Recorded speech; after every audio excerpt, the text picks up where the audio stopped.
Hi. Yeah, I used to live in North Carolina and was very involved with the peace movement there during my time in the 90s and the early 20s, early 2000s. And the work that you all do is so crucial. So I'm really happy to be able to come and just say a few things about the question of war and health, but more generally about my project. Just my slide here. But just to give you a little background, I mean, the things that I did and that the peace movement was doing in North Carolina at that point, the 90s and the early 2000s were began during particularly in the aftershocks of 9/11. There was a lot of organizing we all did around campus, around the UNC campus. We organized a giant panel within one of the first in the nation during the initial days right after 9/11. And a lot of us who spoke that day got death threats, were red listed by Lynn Cheney, the vice president's wife at that time, who objected to what we were saying, which was basically to ask us to rethink the idea of vengeance in response to 9/11. There was a whole group of folks who are, I'm sure, still involved with peace action down there, who were involved with the protests against the Iraq War, particularly Phil Jones, Lenore Yarger, a lot of UNC undergrads who were working together to try and, in particular, work when John sat in his office. And there's a really, I feel really proud to have lived through that era with you all, and to have seen how effective the group was, all these different groups across the state were in standing up in a way that really stood out even nationally, I think, against the drive to war. But I started Costs of War with Nita Crawford at Brown after I moved up to Providence. But again, it was many years after those wars started, the war in Afghanistan and Iraq. And what we had noticed was that the media, as you all know, did not really know how to think outside the box about war. And that in all of that time, those first 9 or 10 years of the wars, there was a lot of focus on US veterans, a lot of focus on their injuries and their suffering, the suffering of military families, but very little on the ground reporting on the suffering of people in the war zones. So we, in preparation for the anniversary of 9/11, at the 10th anniversary, we said we need to gather together experts who work on various aspects of the war, have seen it up close, understand it in its wider context. And so we got together several dozen reports to launch those in preparation for the anniversary. And we launched them with the idea that these were not just academic studies, but they were going to be written in a way that would be accessible to the public, and that we would target journalists with our reports so that they could do what we thought of as a more adequate job of covering the wars when all of those many anniversary pieces came out. At this point, 11 or 12 years later, we have over 60 reports on our website where we cover, again, from the perspective of many different disciplines and kinds of expertise, the human, economic, social, and political costs of the wars that the US launched after 9/11. That has been our focus. We look at, and let me just share my screen to show you our website. I think, as Joe said, some of you may already know this. Share my screen.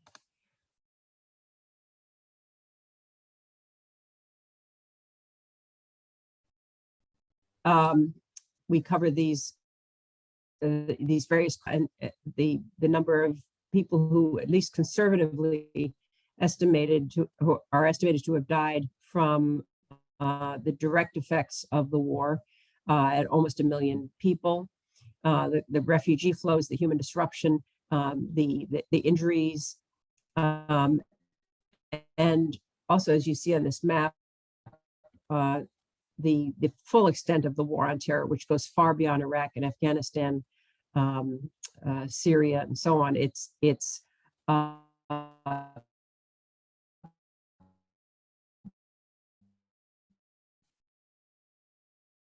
in up through this year or last year is being fought in various ways, either boots on the ground, training, military hardware exchanges, and other kinds of military assistance. So the war is truly and remains global, even as people think of the wars in Iraq and Afghanistan as over.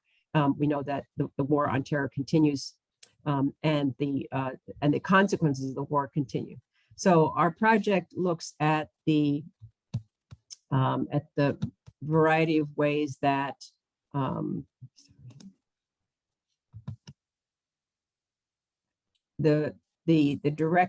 we also look at the indirect death and injury, and I think this is a really important part of the health question.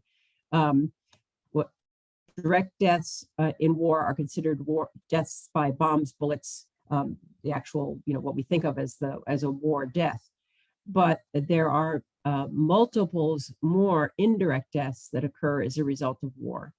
And we began to recognize the significance of this problem when we looked at the difference between the Pentagon numbers on the numbers of US soldiers who had died and been injured, and the actual injuries. In other words, when soldiers came home and started to use the VA or began to get care for various damages of war, that those people were not on the official list of the war injured, but they certainly were disabled by the war, they were injured by the war.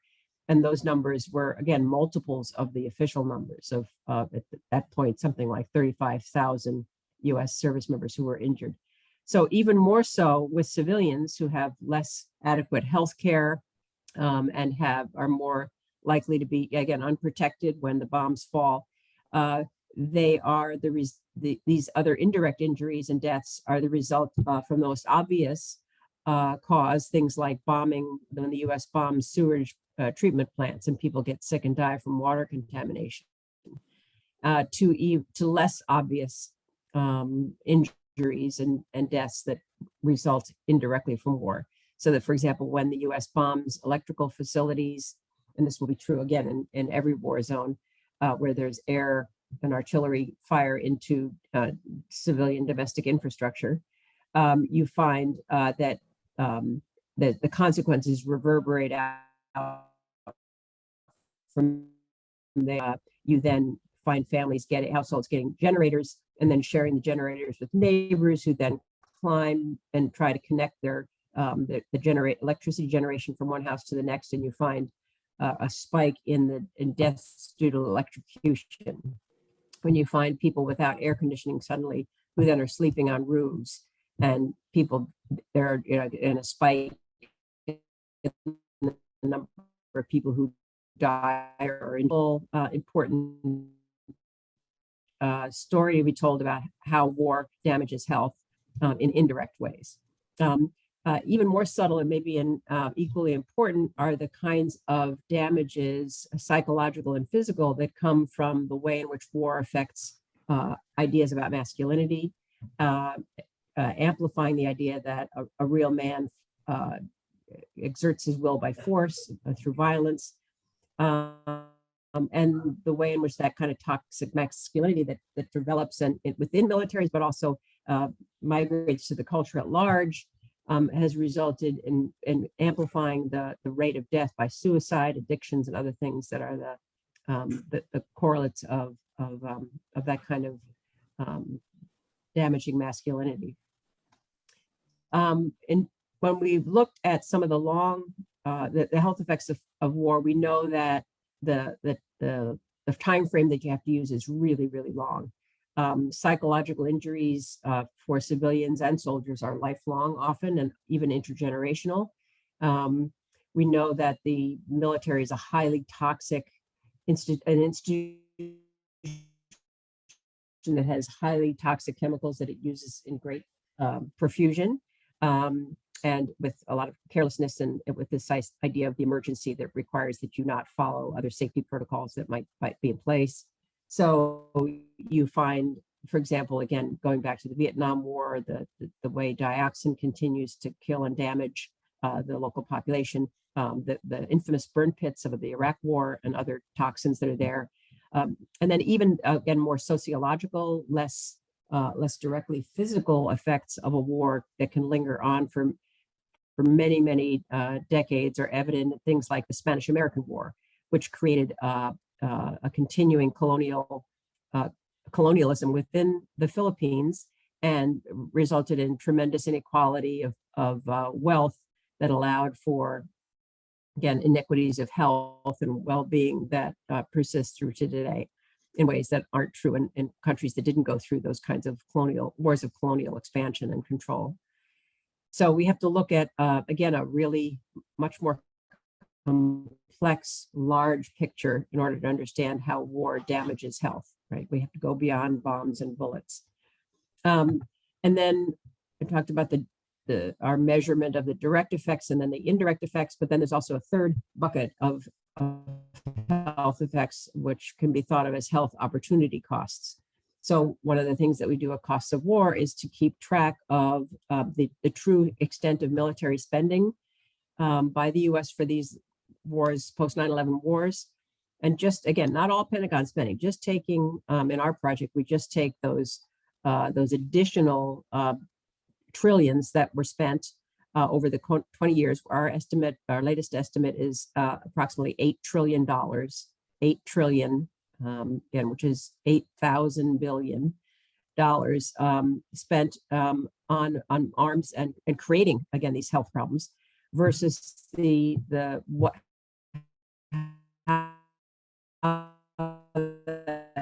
money was trying to point out those choices that had been made in federal budgets, always between spending on arms and spending on healthcare, for example. So we have, again, not just within the United States, but some of those choice points have been about whether to spend money on further preparing for further wars, future wars, but to be able to spend money on reparations to the populations of the conflict areas, to dealing with refugee flows and again, recreating, trying to allow people to return to a society that is not, that has had some kind of repair to its infrastructure and its social life. Another thing that I think is really important when we think about the health effects of war, looking at it in this largest context, is that military spending is not just a choice between arms and medicine, but a choice between a choice to spend money in ways that create more inequality in the United States. So there's more racial inequality and more gender inequality, more class inequality as a result of military spending. And how is that the case? The money that's spent for the Pentagon, some large portion of it goes into the procurement of advanced weaponry. And in that labor force, we have a relatively small number of employees who tend overwhelmingly to be white and male, doing highly paid scientific and technical labor for Raytheon and other companies. So there's also, of course, our Army, our military, which is 85% male. We have a tremendous amount of money that goes into the Pentagon and then straight into the fossil fuel corporations to pay for the fuel that runs the war machines. And basically, when you look at then all of those flows, they create a larger gap between the rich and the poor in the United States, something we know, particularly COVID has made very dramatically evident, results in deaths to some, not all of the population, that results in poorer health in the poorer segments of our population, the less advantaged by race, class in our society. So I think, understanding the impact of war in those more complex ways, they're still very communicable to the public. We still can show people that the damages of war are much more extensive than they thought, and that we need to rethink and demand a different kind of foreign policy a different kind of domestic policy from our leadership. Of course, to do that requires that the very people who are profiting from all of this spending have less control over who gets elected and what they get to, what laws they pass and what budgets they pass. So more democracy is a sort of first step to more peace and justice. That's my Thanks, I think Catherine. that's my 15 minutes. Yes, it is. And perfect. Thank you so much for getting us started in that broad sense of the costs of war. And I want to, as I introduce our first North Carolina group, talk about what peace looks like, because for North Carolina Peace Action, peace is as broad a definition as some of those costs of war Catherine talked about. Because peace includes peace in our communities, peace from over-policing, peace from being surveilled or seen as suspicious simply because we exist. We want peace for our environment and peace between our communities and within our state and between all the people there.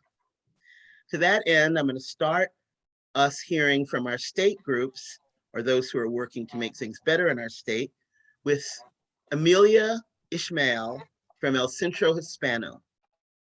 I'm not going to take a lot of time away from the time that Amelia will be able to speak with us by giving a lengthy introduction, but I know that Amelia is the person responsible for civic and community participation for El Centro. And it is a very vital organization for people in our state. Amelia? Hello, thank you, George. Is it possible to share screen for presentation? Certainly, let me make you a co-host. It will not take very long. There you go. Thank you. Thank you. Oh, one thing I forgot. Catherine, you were awesome, even though I didn't tell you this. When you have 2 minutes left, you'll see me give you the 2 fingers. That means you're down to 2 minutes. Okay. Part of that also is Thank you. a heads up when I take my camera off, but you'll know when I put up 2 fingers. Go for it. Thank you. Thank you so much, and thank you for the introduction. I am the manager of the Civic and Community Participation Department. Thank you for the invitation and for these minutes to share our work. El Centro Hispano, it's we're based in the Triangle. Mostly we served the Hispanic community in the Triangle, but we also expand with some special projects to other areas of the state. Our vision is to see the Hispanic and Latina and Latinx communities strengthen and advancing people in North Carolina and beyond. Our mission is to work hard to strengthen the community, build bridges, and advocate for equity and inclusion. Our work is based on the social determinants of health. That's why we have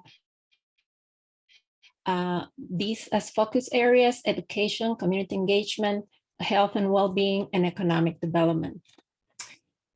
This is the way that we work is we have 5 departments. We have the education department, economic development, community health, community support, and civic and community participation, which is the one that I lead. Brief overview of of each of our departments.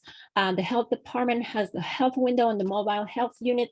These 2 programs provide preventive checkups, orientation and counseling, referring people to affordable healthcare options, partnerships with other healthcare organizations. The health window is unit actually travels around to different communities. It also provides some vaccines and insurance information. They also have special programs like maternal health or CPR trainings. They also have an education program that works with health promotion, and the labor force health and farm worker outreach is also part of the health department. The economic development department provides trainings and certifications to workers. We have alliances with other educational institutions like Durham Tech.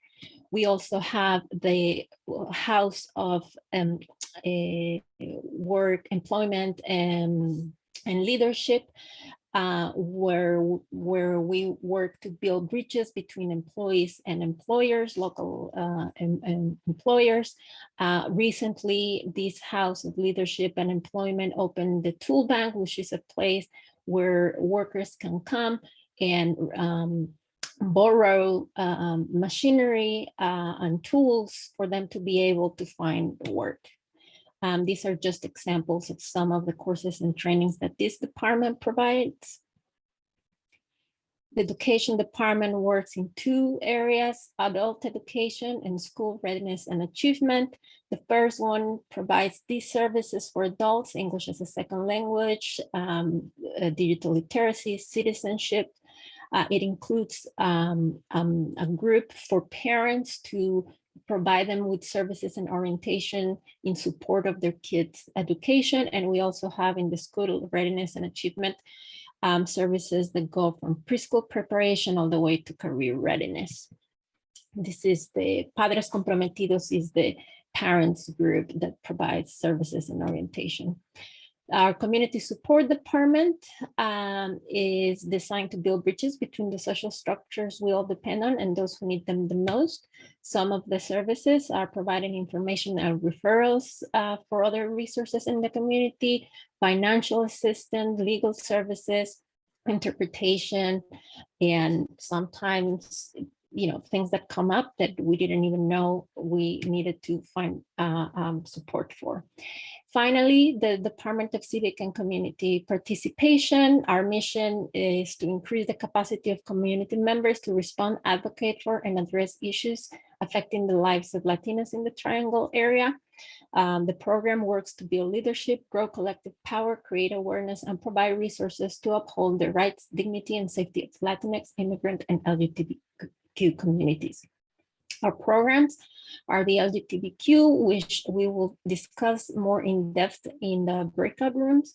And we also have a Young Leaders in Action program, which is a youth leadership program for middle school and high school young Hispanics. We also have special community engagement and participation projects where we work in planning, development, communication, and outreach projects in collaboration with public agencies, administrations, school districts, and other nonprofit organizations in the 3 counties that we mainly operate on. The goals of this department are leadership development, knowledge building from the community that can help our advocacy, and to provide resources to advocate, as I said, for the rights and dignity and safety of our communities. The LGBTQ program has 4 projects: Mujeres en Acción, which is a lesbian women group; Entre Nosotros, which is a gay and bisexual men group; Hola Latino, which is a gay men and bisexual group; and Entre Nosotras, which is a transgender group. And we also have the committee, Nuestra Voz, which advises on topics of importance to the other 3 groups. Our Young Leadership program works on 5 areas of development: academic achievement, work skills, life skills and leadership development, social justice and advocacy, and health and well-being. So it's an integral program, as I said before, for middle school, high school, and first year of college, who try to become better advocates for their communities. This is my contact, and we thank you very much for these few minutes to present the general scope of the center, and we look forward to speaking a little bit more in depth about LGBTQ program in the breakout rooms. Thank you. So much. How amazing. You were actually 2 minutes. You got 2 more minutes left. Look at us being all rolling on our time. So as I said, we look at peace in a broad sense. That's, making sure our votes count, making sure we're thinking of the well-being and health of all in our community. And I know that Dana, I'm not going to pronounce your last name correctly. Dana is with North Carolina Medicare for All.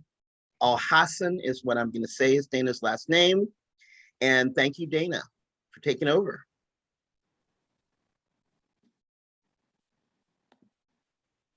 Okay, let me make sure I'm sharing the right screen.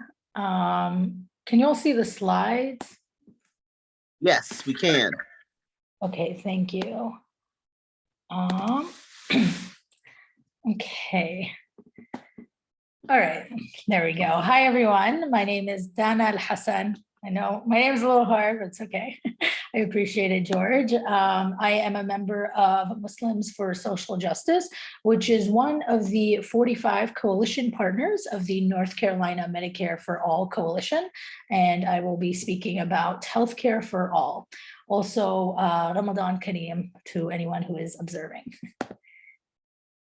So first, maybe through raise of hands, using the Zoom features or just on camera, how many of you care about which doctor or hospital you go to?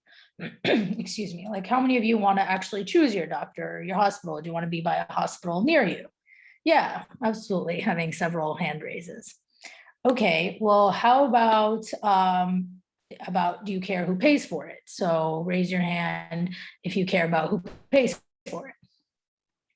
All right, maybe a few of you, not as many hand raises. And I mean, that's exactly it, because when it comes to having healthcare for all, it's really about putting us first and having us choose our doctor and hospital, and rather actually focusing on where the money comes from. And this is exactly why we need healthcare for all. And so often in the US, we see headlines such as this: I hope I make it, 7-year-old Alabama girl selling lemonade to fund her own brain surgeries. Or elderly couple found dead in apparent murder-suicide, left notes about high medical bills.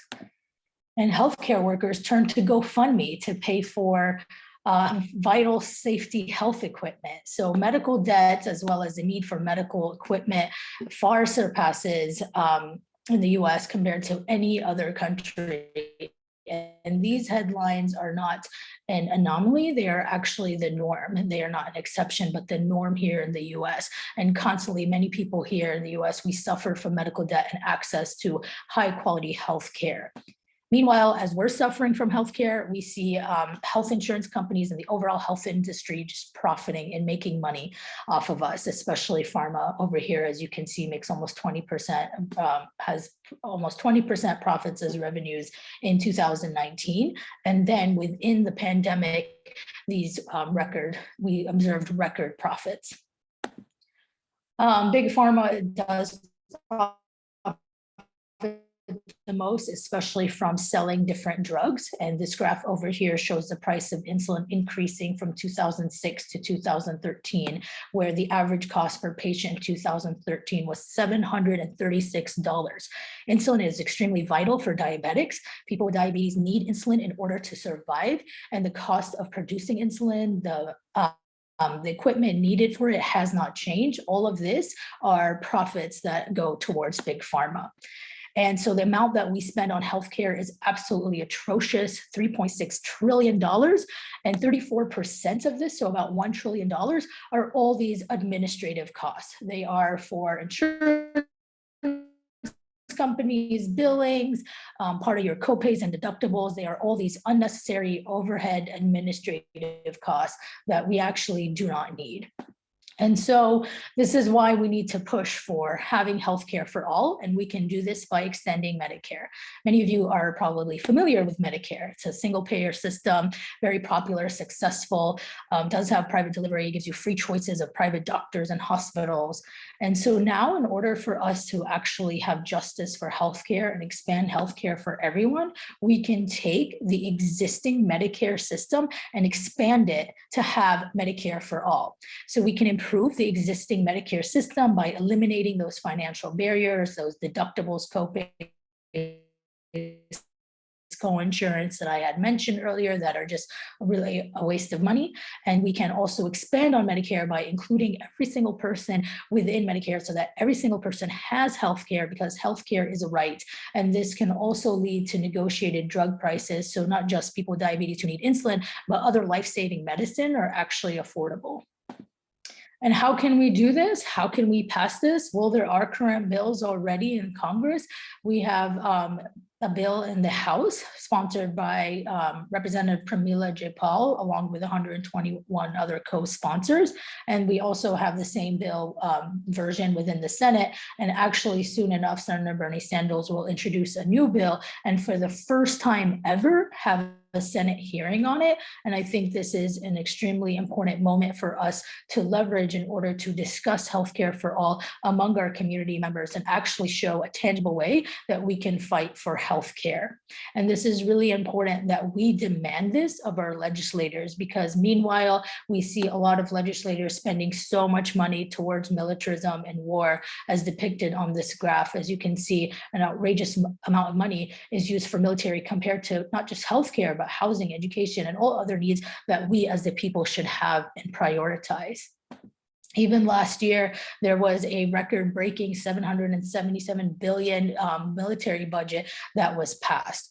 And then I also wanted to add, in that last year, there was also an additional $1 billion for Israel's Iron Drone system that was also passed. Israel already receives $10 million a day of military equipment from our tax dollars to not only oppress Palestinians, but other Arabs, Syrians, Lebanese, Yemenis, and whatnot. And this $1 billion for the Iron Drone system was an addition to what is already used. Thank you, George. And this is really important for me to mention right now, not just because I'm Palestinian, but this Iron Dome system was even used within the last week to bomb Palestinians living in Gaza. And so North Carolina as well sends $83 million of our tax money to fund Israel, when we can use this money not only to fund healthcare, but to fund our schools and jobs as well. And so oftentimes people always ask, well, how are we going to pay for it? Can we, of course, we can take all the money from warfare and use it for healthcare, but not just that. We are actually already paying for Medicare for all. In fact, 95% of households will pay less in taxes, will pay less in their Medicare premiums with this Medicare for all budget. And this graph over here demonstrates that where 2/3 of our current healthcare spending is already public. So we are already paying for it. And instead, we need to make sure that it is prioritizing us, the people, and our health. And we have over 1 million North Carolinians who are uninsured, with over half who are minority groups. And this graph over here breaks down the percent of people who are uninsured by race, ethnicity, where you can see over the half are Black, Hispanic, or of other race. And this also impacts poor people as well. I know I'm limited on time, so I will pass this quickly. It's really important for us to fight for Medicare for all for several reasons. One, worker empowerment, that you can switch jobs without the fear of losing coverage. It is not right that your healthcare is tied to your employment. So this is really important, as well as helping artists and small business owners as well. Having Medicare for all can also help reduce racial disparities in medicine that I briefly mentioned earlier, as well as our keynote speaker, Catherine, had mentioned as well. And this way we can also utilize more funding for other areas in medicine, like mental health care, which especially we saw how poor mental health was exacerbated during the COVID-19 pandemic. And finally, Medicare for all is important because it can give the doctor, the providers, more time with their patients, and then less time on all these billings and being on the phone with insurance companies, which can lead to greater quality of care. And many people already do support Medicare for all, and many providers as well, not just the people. And we see even how different city and county councils are endorsing Medicare for all, such as last year in Indianapolis. And this is exactly why we should push for healthcare for all in order to achieve health justice. So we invite you all to join the coalition. You can join the coalition as an individual or as part of your organization. So please look at our website, ncm4a.org. And thank you. That was great, Donna. Thank you. And I like that last photo. I was trying to figure out how many people I recognized in the photo. So now, we're at the so what you gonna do moment of our meeting. And that is based on what you've heard so far. What are recommendations or ideas that come to mind that we as members of NCP's Action, we as North Carolina, we as wherever you live in the state, do to get us closer to where we want to be as a whole. So we're going to go into breakout rooms, and I think I set this up so that you could do it on your own, but I'm going to open them, and if I need to move people around, I'll play a video while I'm trying to do that. So the choices are, I made a room for El Centro, and I made a room for North Carolina Medicare for All, although I see a typo there. And then there'll be us in the main room. I reckon we'll have about 20, 25 minutes in the room. And I know if you have questions for, Amelia from El Centro or Donna from North Carolina Medicare for All, try to ask your questions earlier on and not for more than about a third of your time together. So then you've got time to talk to each other about ideas. We really want to generate recommendations that then shape our North Carolina Peace Action's choice of work for the next few months, at least, if not the year. So I hope now you see a choice of places that you can choose. You've been invited to join a room and you can choose a room. In the meantime, I'll share my screen and play a little brief video for you while that happens. And someone let me know if you're not seeing the choices for the rooms, because otherwise I won't know. Okay, I'm going to take silence since everything's working well. While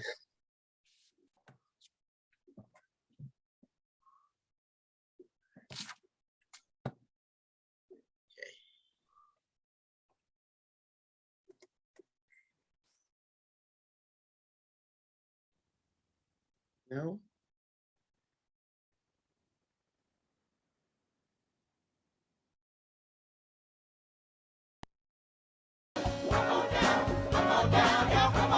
Welcome you to the launch of the Mass Poor People's Low Wage Assembly and Moral March on Washington, D.C., June 18, 2022. We are a new, unsettling force, and we are powerful. New, unsettling force, and we are here. We're rising up to demonstrate the compelling power that we, poor and low-income people, have to reconstruct society from the bottom up.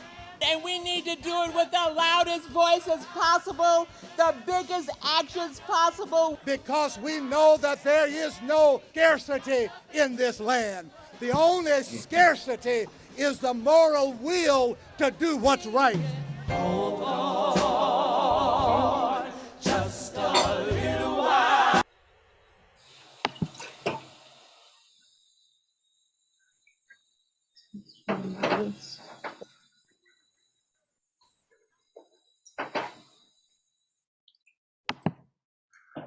Hello, if you're still in the main room, is that because you can't get into a room you want to get in, or you want to be in the main room? We want to be in this room. Yes? Is that true for everybody? No, I I'm had put actually, down Medicare for all. Okay, I can put you there. Thank you. And one I'd like other to way be to there do as that well. is to rename yourself and put, you know, either EL or NC in front of your name, and then I can move you around. Rachel, I know you want to be in Medicare for all. I will move you, and I'm going to go back to the video for everyone else so that you are passing your time. Minority group. It's crazy to me that in 2021, it's still legal for workplaces to pay a sub-minimum wage to people with disabilities. There are still so much trial and tribulations that we go through as Indigenous people. We can't get a decent wage to sustain ourselves, nor can we get adequate housing. Veterans across this nation say enough is enough. We can't pat essential workers on the back on one day and then cut their health care the next day. Health is a political choice. What more do I need to do to prove that my voice is just as valuable as anyone else's? There are still forces in denial that would try to slow walk our transition to a clean economy and a just future for us all. We have an immoral system run by immoral people. But together we walk and we fight. It's time for a change. Reconstruyamos esta gran nación. See, we are people of resilience as we fight these interlocking injustices together. When we work together, mobilize together, and rise together, we become a voice for the voiceless, and we become an agent of change in a time where great change is needed. We need the third Reconstruction to ensure that deaf people, people with disabilities, and all people can have the right to live and to thrive. Together, we can change the world until the poor are lifted, the workers are paid, the sick are healed, the vote is not suppressed, police killing is stopped, land and water is not poisoned, war is not pushed, promoted and promulgated, humanity is respected, children are protected, civil rights. Does someone want to be in a different room? I can't tell. Talk to me. Does someone want to be in a different space? We've got like 2 more minutes to make it happen. I'm good. You're good? Everybody's good here? Yes? If that's the case, let's not delay. I'm not going to take responsibility for facilitating this group. It is about hearing your ideas, finding out what recommendations you might have based on what you've heard so far that we could do either as North Carolina Peace Action or together as a state to move us closer to what we collectively care about in terms of peace and health.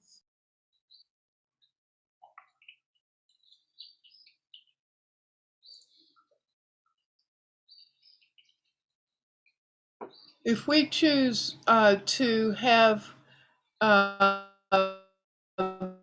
more of it issues than the military budget and show the concern needs to be done in a non-military way through everything from getting Duke Energy to work on the climate better to supporting Governor Cooper and his efforts.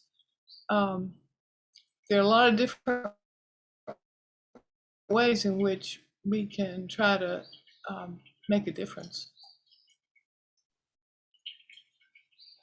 Thanks, Kathy. As you were talking, I visioned, this is how my brain works. People talk, I see stuff.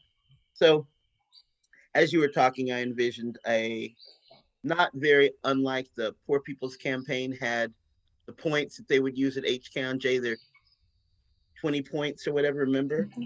And what if we had all of these paths to peace, all these different pieces that we put together to create, I don't know, the quilt, the comforter, the whatever we need statewide to feel like we're moving towards peace and away from war and violence.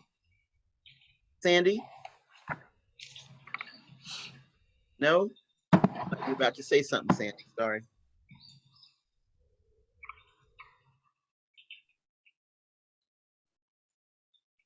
I was wondering where Catherine Lutz was. Is she not going to join us? I thought she might have some ideas for us. She may have left. She's not here. And she's not in the breakout rooms. There's another way to search. So I believe she may have stepped off. You know what I'm saying? She may have said goodbye. I wasn't enough in touch with her to know if she was going to be here for the whole meeting or not.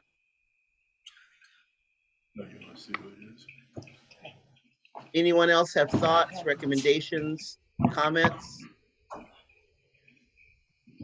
I see you, David. Hi, how are you?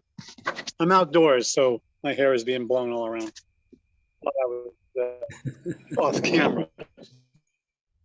Nice to see you, though. I thought if I was going to talk, you might want to. Nice to see you. Good job putting this together. Hello, everybody.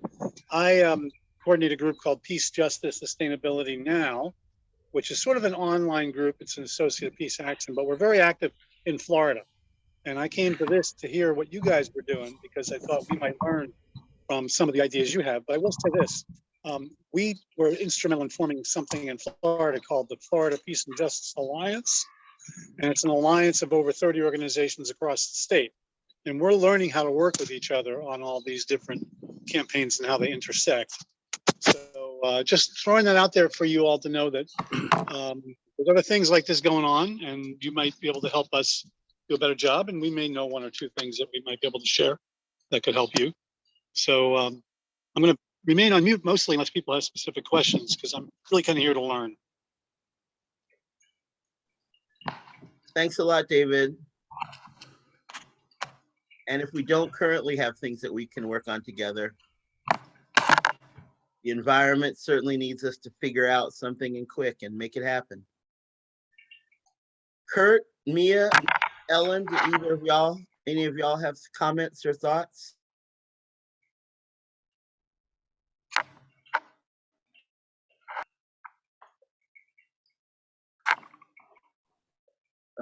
Unmute. Ellen, please unmute. Yeah, I got it. I was driving, so I was in the car, so I didn't have my picture showing. But now I'm in my house, so. And one of the raging grannies is very into the environmental stuff. And she referred me to this group called Beyond Extreme Energy. They're a Facebook group, and they do a lot of notices about when there are public comments to be made about new pipelines, etc. Like the Mountain Valley Pipeline. And as far as all of that goes, you know, idea of the biogas project, the state is giving the green light for to use hog waste and make pipelines in eastern North Carolina to produce methane. Anyway, so I also want to recommend a movie called Kiss the Ground. If anybody has seen it, it's on Netflix. And it's all about soil regeneration and what we need to do to survive really on the planet. But we need to change our ways of farming and regenerate the soil, you know, kind of all about that on the positive side. So that's all. Hi, Jerry. Hi, Jerry and Kato. Hey, well, I want to mention the role of our shrinking journalistic connection, and we keep getting alerts from groups like Common Dreams and Truth Out urging contributions. And I can't think of a better communication medium than that kind of project. And also something like the Triangle Free Press here in North Carolina that does a really responsible job of identifying the very issues that we've been talking about today. There's a small group that meets monthly that I convene. It's called Balance and Accuracy in Journalism, and we've been looking at some of the absolute fraud that that we all know from previous wars, and then the mainstream media encouraged us to completely forget with each next war, like the one that's happening right now. And there are some really remarkably clear and honest people who really know their stuff. I mean, Ray McGovern, Scott Ritter, Jacques Beau, John Mearsheimer, Ted Postal. These are some of the names that have shown up, and some of these sources have been included in our group. But we're a pretty small group and need to really connect with others. And I know there are others who need to connect with some of the people that are part of our group. So it's just a huge need for people to understand the good work that Catherine Lutz and others who are on this call are doing. So ideas are very welcome. Well, we have about 5 minutes. We're going to be coming back together as a full group at 3 o'clock. And is there anyone here, not me, but anyone here who would give out a report back from this group, or, give a summary of what ideas we had?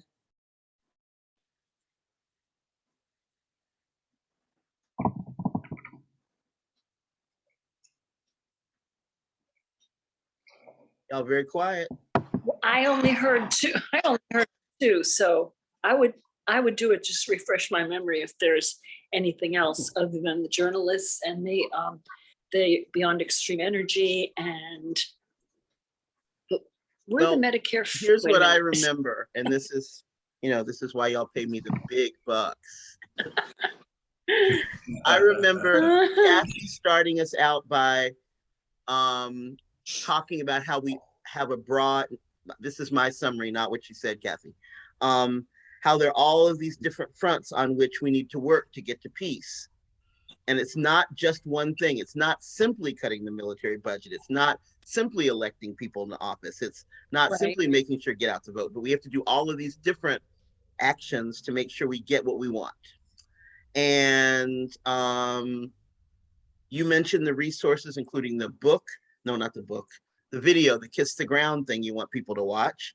And then Jerry gave us some good ideas about if we really want this to work, what we need to do. And Dave Gibson invited us to pay attention to what's happening with Florida and share what we might be doing here when it comes to climate change and healing the environment. I think that's, if I was in a pop quiz, that would be my response. You got but I'm it. not giving that summary because I'll do it. You'll do it? I can do Way it. to go. This is how we Can I add an idea? Certainly. So one of the things we're working on both in Philadelphia, where I actually live, and in Florida is, we like to try and find some vehicle for groups to come together on. And since climate change is something that's been brought up, and we just did an Action on Earth Day. I was just at another May Day coalition meeting here in Philly. We've got a legislative vehicle on climate change that is the new Sanders-Bush bill in Congress. You may be aware of it. I'm trying to remember the name of it. The Energy Independence and Security Act. It is an anti-war bill. It is because it gets us off foreign oil. Right. It is a climate change bill because it gives $100 billion to renewables, and it is also a workers' right, like a labor bill because it creates all kinds of jobs. So it gives us a vehicle where we can pull groups together and start working right away. And hey, send me some email on that, Dave Gibson. I know you're outside, so you can't like I put a will. link in the chat, but if you email me stuff, I'll share it to everyone on the meeting. Sweet. Thank you very much. We've got Absolutely. 1 minute. If somebody wants to make the closing minute, last minute thoughts. I have a cute, I have a little anecdote. I can try to say it really fast. Okay, go for it. Okay, I was listening. I'm at my daughter's house, and my granddaughter's 7 years old. So I was listening to a podcast about healthcare and nurses, etc. And she said to me, "What are you listening to?" And I said, "I'm listening to Richard Wolff, and he's a man talking about how healthcare needs to be better because." And then she goes, "Well, how should it be better?" And I said, "Well, in some countries it's free to go to the doctor, but here we have to pay it. Sometimes people can't afford to pay."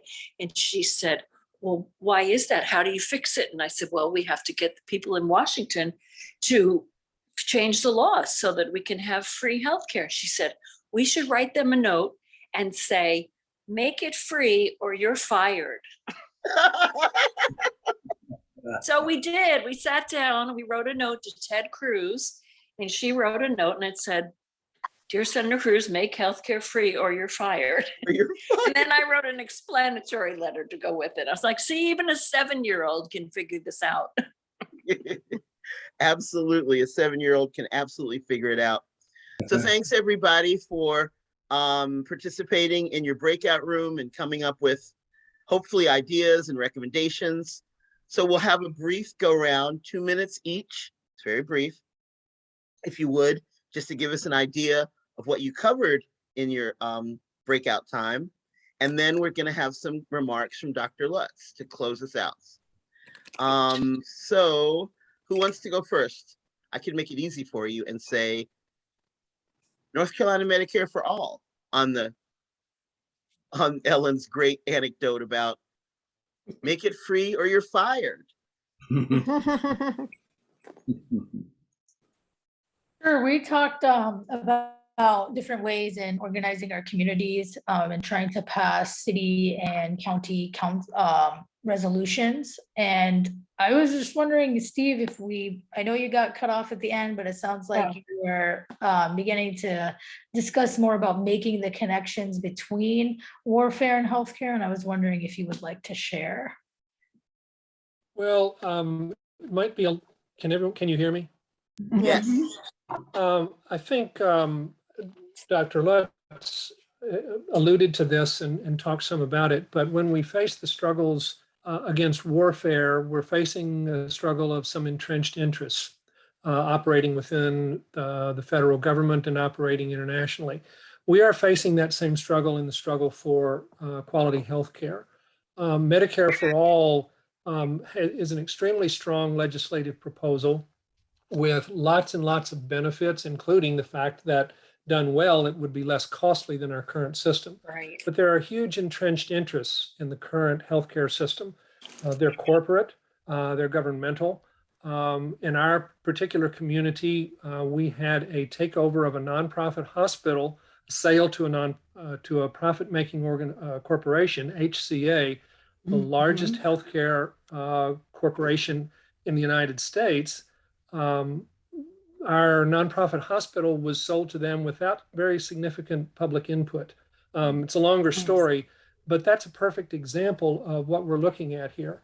For years and years, a proposal for national health insurance and now for Medicare for All has been on the table, and it has been systematically fought by large corporate interests in pharma, health insurance, hospitals, companies that make medical devices, and so forth. The Partnership for America's Healthcare Future is the AstroTurf organization that is behind this. So in the same way that there are huge interests behind war and munitions, there's also huge interests, and they overlap, huge interests in the healthcare system. We're dealing with a system which is beneficial and profitable for a few people that own and have interests in those corporations, in the same way that people have an interest in warfare expenditures. So rather than go on at great length here, I'm going to stop at that point. But I think that issue of those kinds of social structures needs to be kept in our awareness and in our discussions about possible alternatives. Thank you. Appreciate your time, Dana. Thank you for letting me finish. And thank you, Steve, for practicing the self-discipline of not talking, when the time is short. I see though that Donna's hand is up. So go ahead, Donna. Oh, no, I just saw a clap feature. Oh, that was a clap. I got confused. I like to clap myself. All right, so then we had El Centro's group. Someone want to report back from El Centro's group? Yeah, well, I just wanted to mention that we discussed in particular the work throughout the pandemic with the LGBTQ programs and the consistent information and observations we've had with the three groups has been a focus on mental health, mental wellness, and some of our access to bilingual psychological services and therapies that is very much in need. And that's one barrier to our communities getting these kinds of support. Also develop strategies to this matter. These are communities that already face this cultural discrimination.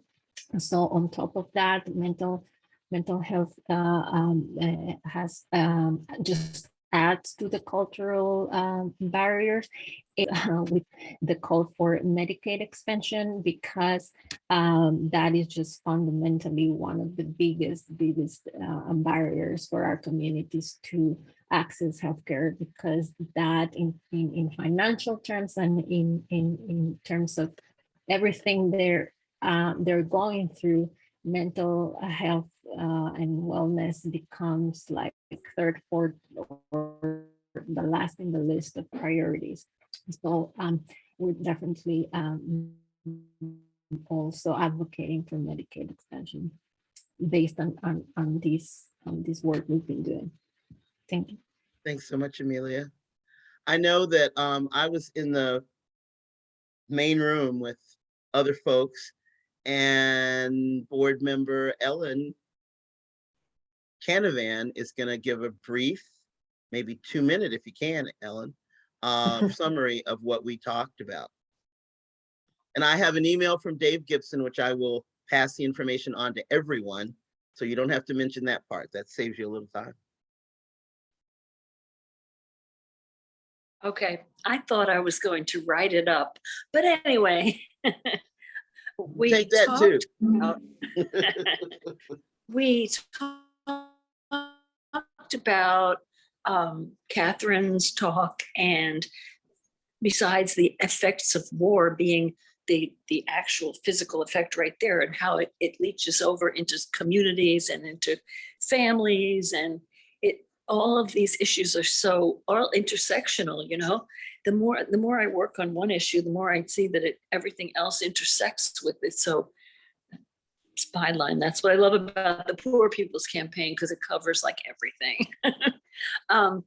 So we talked about having peace in our communities, being free from police harassment or over policing, police brutality, which continues to this day. We talked about, we didn't talk about this, but there was a thing I saw that I thought was really impressed with about greening the cities, like taking old plots of land that were empty and turning them into gardens, and because people need green space. I also wanted to recommend a movie that I saw called Kiss the Ground. If anybody has seen it, it's on Netflix. It's about regeneration of the soil, which we really, really need to be doing. We could turn the planet green if we wanted to. We could really regenerate if we wanted to. So I just wanted to recommend that. And I also mentioned a different group called Beyond Extreme Energy, and they have a Facebook page, but I think anyway, one of the grannies is very active in it. And they always put forward actions you can take, like commenting on government permits, potential permits for pipelines and things like that.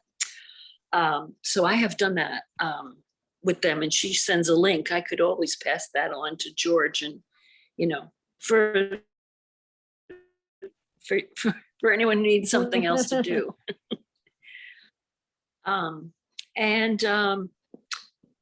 Okay, I need a reminder here, George. Anybody? We I did think talk you've about covered something else, most but of I it. can't remember. The only piece I'm Yeah. I didn't hear you say exactly, and since I'm looking at Jerry and Kathy here, it reminds me that the many paths to peace are all the different things. Yes. You said that by saying it's all intersectional, and it's true. Everything does connect to something else. We have plenty to do. Yeah. Encouraging the support of independent media is so crucial. Journalism like Common Dreams and Truth Out and The Intercept. That's another one, isn't it, Jerry? Yes, it is. Yeah, and it is. they always are asking for donations. Now is another source. Yeah, Democracy Now! Is a daily independent news. So yeah, there's a lot that most of us know about that most of the public just scarcely is aware of. So we do have some strengths and assets that we can share. That's right. I subscribe to David Sirota. I don't know if you like him or not, but he does independent journalism. He always follows the money. No matter what the issue is, he's going to tell you who's the money behind it, which I really like. There's value there. Thanks, Ellen. And I see you, Rachel. We want to hear from Catherine, but go ahead. Seems like the main way of separating the different interests are mostly the big corporate interests versus the individual and the small group interests. Like the follow the money idea, that would usually take you to a big corporation somewhere. So it's the Citizens United. I guess we all need to get back involved with that because that really pinpointed the separation with all their big donations to government entities. All righty. Thanks to everyone again. We want to hear some comments from Dr. Catherine Lutz before we close. And maybe after she goes for 5 or 7 minutes, if there are any more comments y'all have, and so that we end on time. Dr. Catherine, are you here? Oh, great. Yes, I am. So yeah, these are two great examples of, campaigns to make a more humane society, right? And, one of the things that, that the wonderful sign behind you, George, for the march on the 18th, one of the things that, is so encouraging is that, so many people are making the kinds of connections that allow us to think systemically about these issues, right? To see things as connected, right? And that, if that an injustice somewhere is an injustice everywhere, right?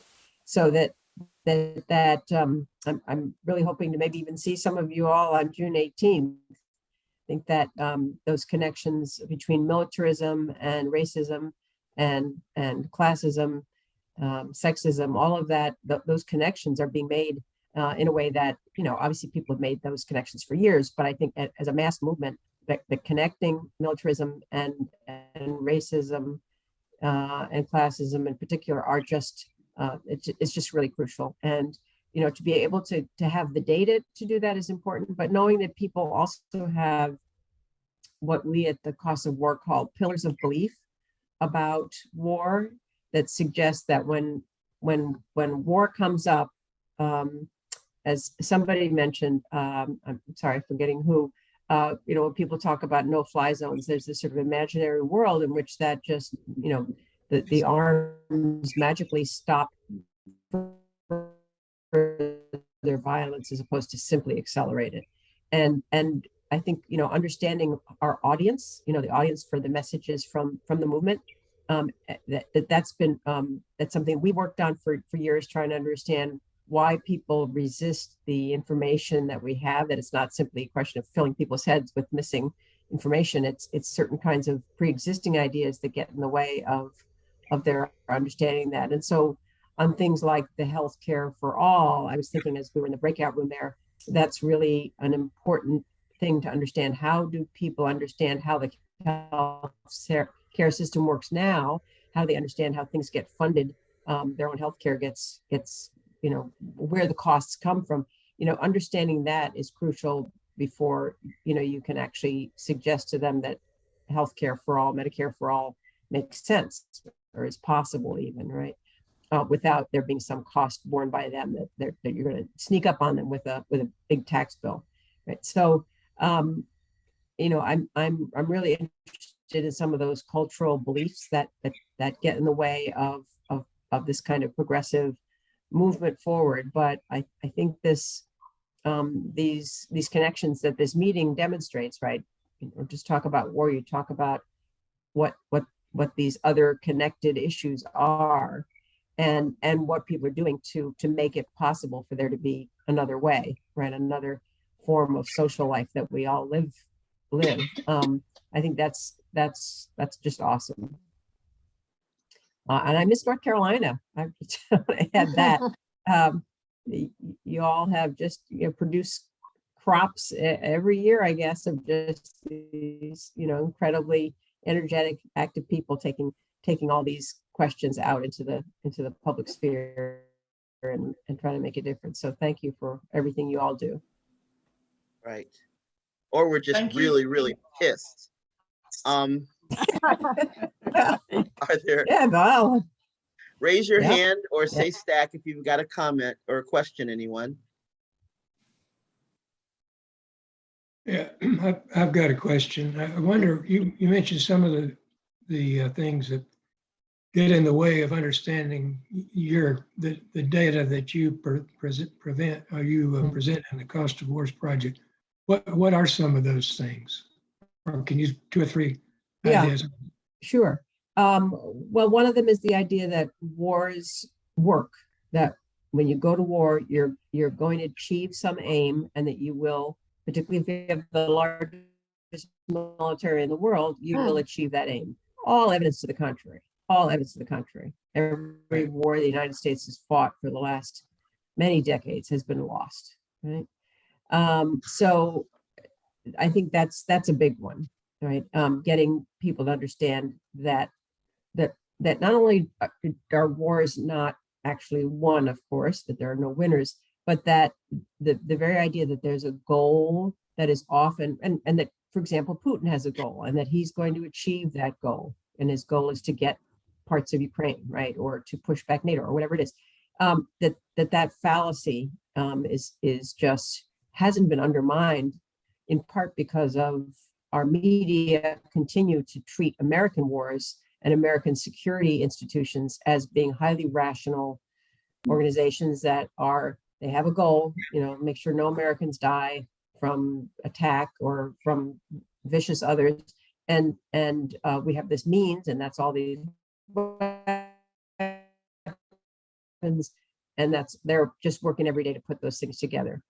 So I think, it's a little hard to sort of build a campaign around the idea that, well, actually people are pretty nutty to think that, right? The people who are selling you that idea are nutty if they believe it themselves, and we have to even question whether they do, right? So that's one, the idea that wars are efficacious. Also, the assumption that wars tend to be short and cheap. When the United States launched the war in Iraq, there were those infamous estimates that it was going to cost $60 billion and last for 3 weeks. And, several $1 trillion later, years and years later, it was over. Right? So I think, again, people have the sense, partly coming out of that idea that it's going to be efficacious, especially if you spend enough money. They think then, therefore, it will be, you've got this money already spent. You just use that, the existing resources, these armaments, these people, and you go out, you accomplish the task, you come back a week later, right? So those are very strong strongly held beliefs. I think that we again, all evidence to the contrary, and you can find it hard to believe that it's continues to be the case, but I think it is. And you gotta keep pointing out that this juncture between those beliefs and reality. Thank you.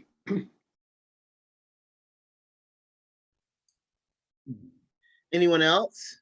I'll jump in. I just, I know you've written about this somewhere. Can you tell us one resource that captures those pillars of belief that we're kind of the invisible shield we're fighting? Yeah.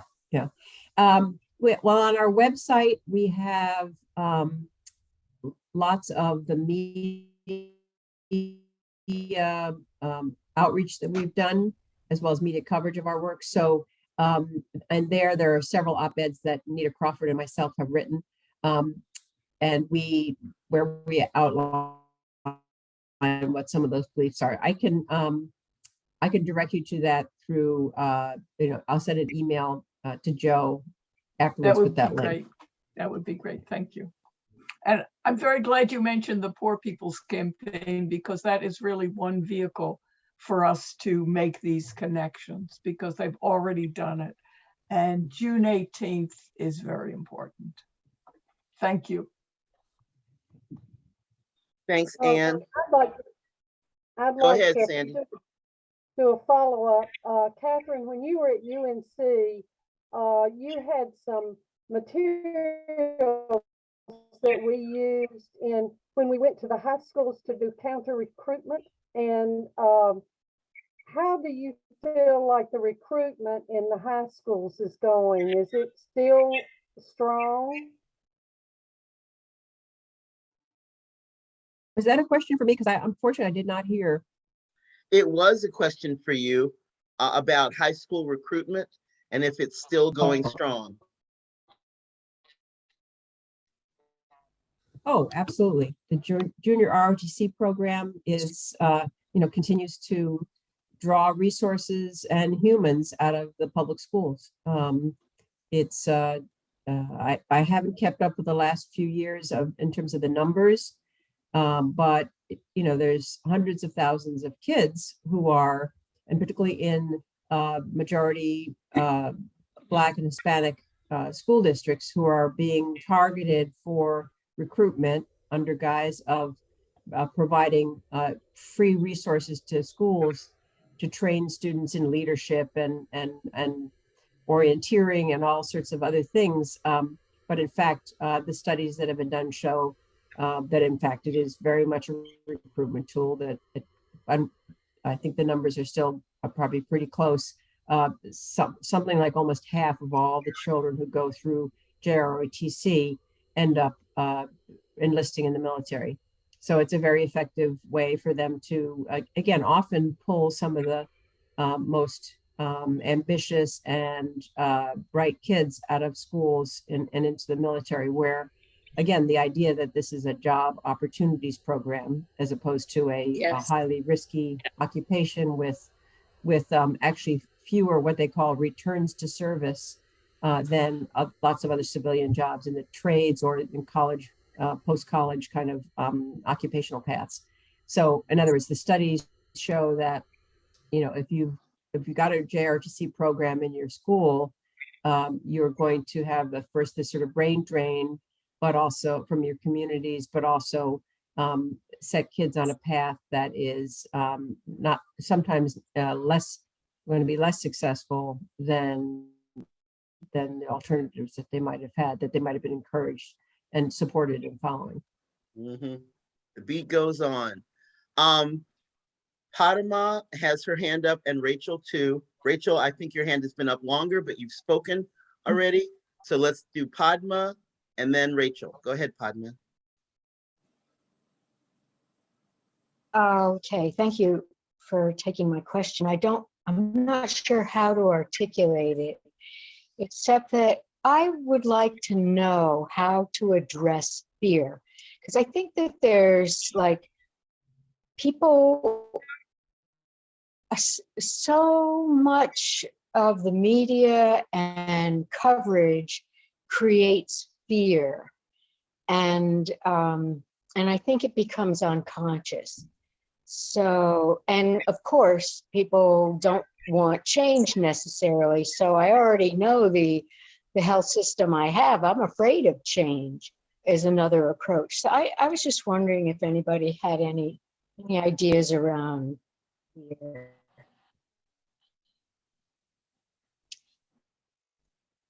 I don't have any that we can do in 6 minutes, Padma, because we're ending on time.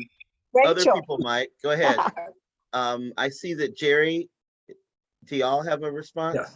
Well, yeah, there's, this may be indirect, but I think it covers a broad area. There's a BBC producer named Adam Curtis who did a landmark series of 3 one-hour programs, and they were titled "The Power of Nightmares: The Rise of the Politics of Fear." And at the beginning of each one, there's this statement that governments used to promise some life improvement for the people, but now they promise to protect us from nightmares and terrorism and all this irrational stuff. Some of much of it is real. I mean, there's real threats of collapse of every kind, climate and everything else. So there's a certain amount of it is reality based, but misdirected. And there's some real insights in those 3 programs, I think. Are you in a position, Jerry, to type the name of the program and that person in the chat, please? Sir, yes, indeed. Yeah. Okay, we got Rachel Bliss, Jim Anderson. You're going to have our last comment. And thanks to everyone. I will do what anyone who wants to stay employed does, and I will put a donate link in the chat. I'm sure many of y'all are already supporters of us. I know from writing thank you notes. And I appreciate all that you do for us and hanging in there. So Rachel and then Jim, try to 2 minutes each, please. Rachel. I think I can go below that.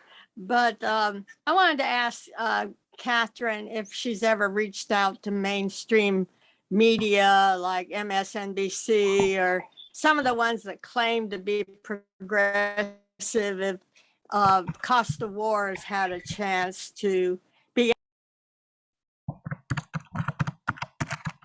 Got muted. You're muted. Oh, Rachel? Yeah, I got the question though, which is, yes, we've had lots and lots of media coverage. Television is a harder breakthrough. I don't know.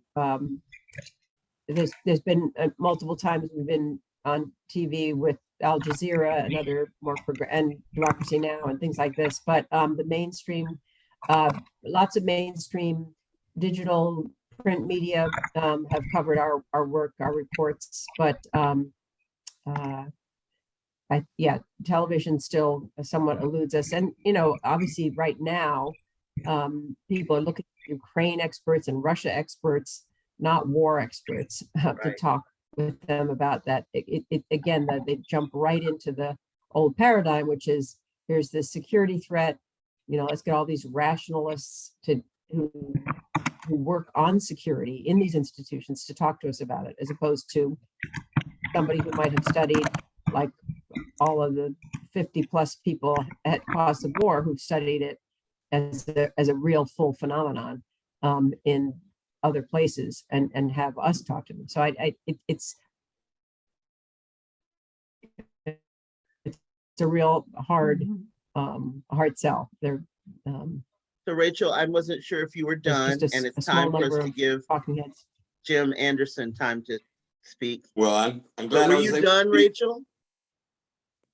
Okay. I'm done. Thank you, Miss Lutz. I'll be as quick. I'm glad I'm able to join you today. And let me just tell you, I would say it's less fear and more miseducation. And I think that's our burden. Think about it. Think about the songs that you've heard so much that now you know the words, you humming it from time to time. If our message was as consistent, as present, people would have our tune. But we have to admit, the peace tune has not been going deep in community and broad enough. And we are the kind of generation that is starting to age out to where we can't do like we used to. But we need to huddle and figure out what can we do that really moves the needle. Because we're doing things, and that's good. But in this moment of time, we have to do more things that really move the needle. And I think you already have the ingredients to do that. I'll stop there and I'll join you on another meeting you have and pop in some more. But I enjoyed everything. Thank you, Jim Anderson. Jim Anderson is on the National Peace Action Board as well. And I'm so glad to have him with us today and other national folks and state folks. Thanks for all that y'all do. I will now close our meeting and play a video while you save the chat. There's some very good notes in the chat. I will also be sending you information, including information about a defense production bill that Dave Gibson talked about in our group that is, from the description, a very excellent bill incorporating all of our priorities if we can push for that successfully. So I will email that to everyone here because you registered and I've got your email, and do save the chat. And thanks for being here.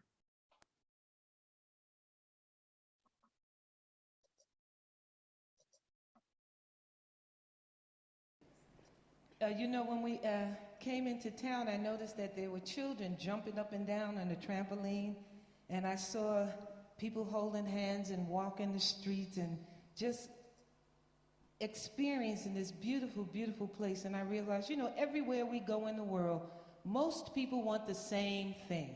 Is it pay, peace, love, peace? Standing for freedom, freedom till it comes. Standing for freedom, freedom till it comes. Standing for freedom, freedom till it comes. Standing for freedom, freedom till it comes. Standing for freedom, freedom till it comes. Standing for freedom, freedom till it comes. Standing for freedom, freedom till it comes. Standing for freedom, freedom till it comes. Standing for freedom, freedom till it comes. Standing for freedom, freedom till it comes. Standing for freedom, freedom till it comes. Standing for freedom, freedom till it comes. Standing for freedom, freedom till it comes. Standing for freedom, freedom till it comes. Standing for freedom,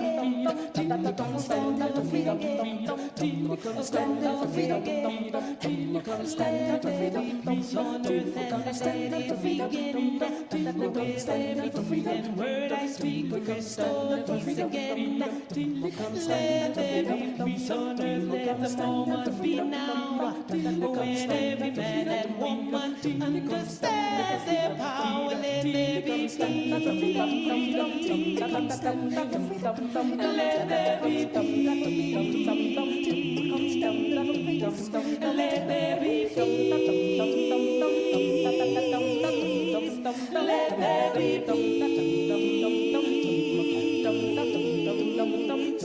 Let there be peace on earth and let it extend to every border near and far. Restore peace again.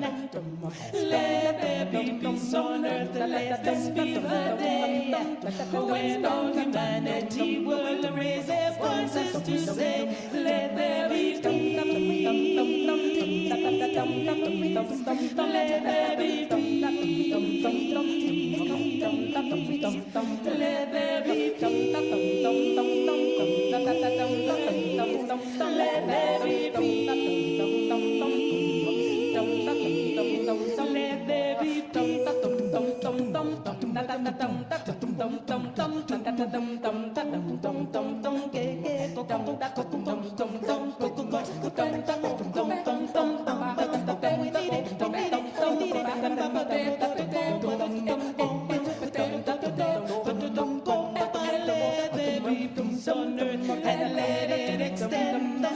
To every border near and far, restore peace again. Let there be peace on earth, let this be the day when all humanity will raise their voices and say, let there be peace. Sing with us. Let there be peace. Let there be peace. I cannot hear you. Let there be peace. Bring it down. Sing with them, come on. And let there be. There's restoration in the name of peace. Let there be. Our families are healed in the name, in the name. It's important that we each call her name, call her name. There's healing in the name of peace. Sing. There's joy in the name, in the name, in the name. Our children are safe in the name of peace. Our families are held in the name, in the name. All men get along in the name of peace. She needs you to call her name, call her name, call her name. There's restoration in the name of peace. We need you to sing after we leave, call the name. You keep singing in the name, in the name. How do we reach a